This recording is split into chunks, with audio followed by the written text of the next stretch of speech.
kita menerjemahkan sesuai dengan yang tertulis. Oleh karena itu saya selalu meluruskan pemahaman berdasarkan kosakata.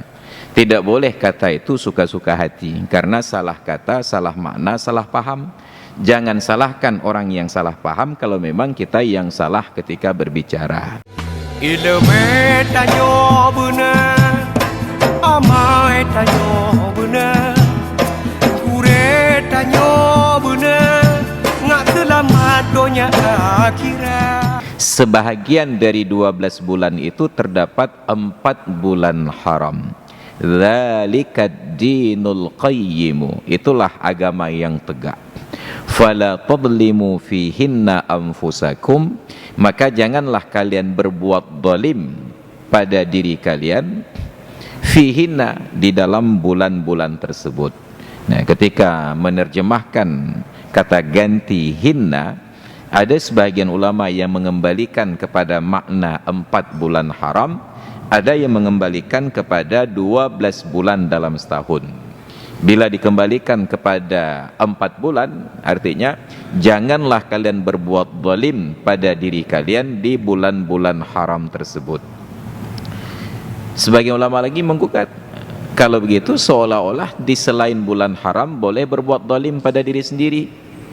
Nah, ini pemaknaannya mungkin mirip-mirip. Kalau kita berlalu lintas di jalan raya, jalan protokol T-nya Arif Daud Breeh, di persimpangan depan Masjid Al-Ma'mur Lamprit, dulunya, saya nggak tahu sekarang masih ada atau tidak, dulunya ada sebuah pamflet bertulis kawasan tertib lalu lintas. Ya, kawasan tertib lalu lintas. Bertemulah saya dengan seorang kasat lantas di kota Banda Aceh. Dengan nada bergurau saya katakan, Pak, ketika ditulis di situ kawasan tertib lalu lintas, pemahaman kami orang awam ini artinya sebelum sampai pamflet tersebut tidak tertib lalu lintas. Nah, hanya di kawasan ini mulai berlaku tertib lalu lintas. Tapi kenyataannya pos polisi di lokasi tersebut menilang orang-orang yang tidak tertib lalu lintas sebelum sampai ke pamflet tersebut. Beliau kata, oh bukan begitu maknanya Pak Ustadz, itu maknanya kawasan prioritas tertib lalu lintas. Tulislah begitu Pak. Karena kami orang awam ini memahami sebagaimana yang tertulis, nggak paham tentang takwil-takwil itu. Hanya sekedar untuk mengingatkan saja. Entah gara-gara diskusi tersebut pamflet itu dicopot, nggak ada lagi. Wallahu a'lam. Kenapa? Karena kita menerjemahkan sesuai dengan yang tertulis. Oleh karena itu saya selalu meluruskan pemahaman berdasarkan kosakata. Tidak boleh kata itu suka-suka hati, karena salah kata, salah makna, salah paham. Jangan salahkan orang yang salah paham kalau memang kita yang salah ketika berbicara.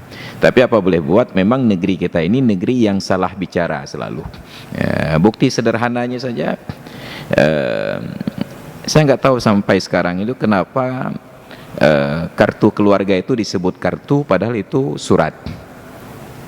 Dan saya tidak paham kenapa surat izin mengemudi itu disebut surat padahal itu kartu. Dan itu nggak pernah ada yang menggugat.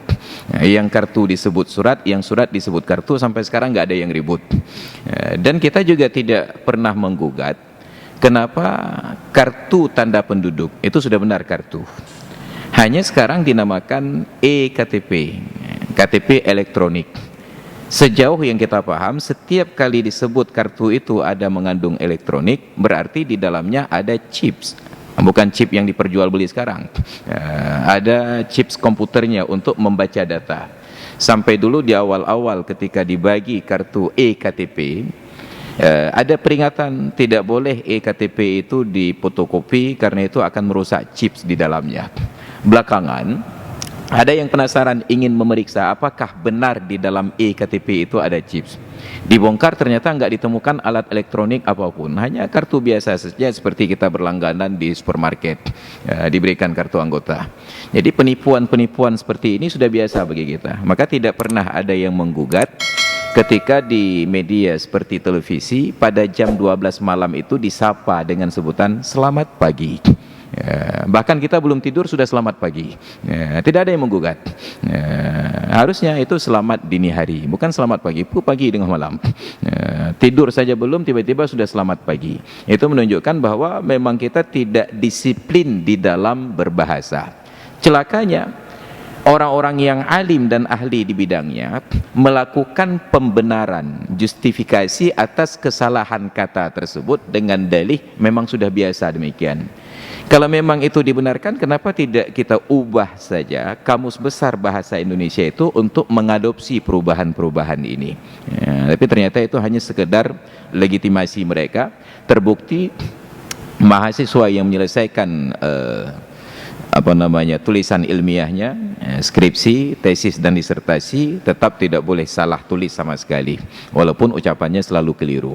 Ini contoh sederhana. Ile tanyo bener, amai tanyo bener.